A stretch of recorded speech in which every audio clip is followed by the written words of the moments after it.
Well, it's not only spooky season. October is also Cybersecurity Awareness Month. I spoke with a cybersecurity expert, Sarah Applet-Pavelek, about what companies can do to avoid being hacked.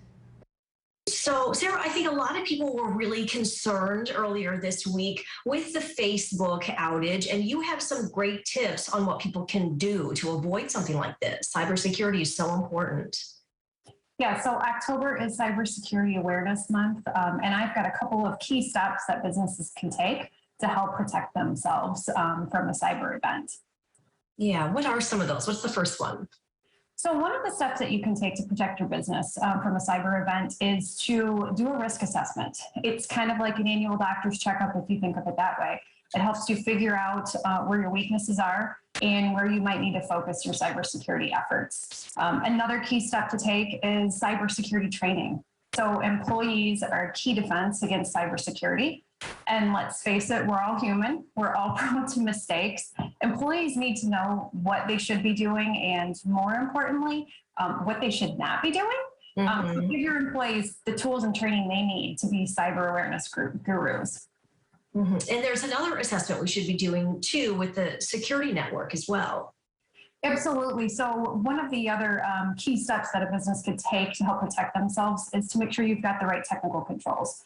So an overall risk assessment will help tell you what's most important and where you should focus your efforts. So making sure you've got you've got firewalls, you've got data loss prevention tools, for example. Make sure your technical controls are implemented properly and that somebody's monitoring those controls. Even with all of this, of course, something can happen, and it's important to have that plan of action just in case it does. You are absolutely correct. A plan of action is very important. It's usually not if something happens, but when it happens. So be prepared. A cybersecurity incident response plan is very important to make sure that you understand the steps that need to take if an event occurs, who you need to communicate that to, and what you need to do within your organization to help get yourself back online. These are all things that we can do internally, but what can we do with content that's coming in, the people that we're dealing with? So one of the things that you can also do to protect yourself, both from a business and a consumer standpoint, is don't click links.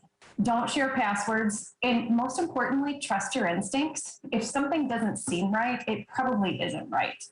Yeah.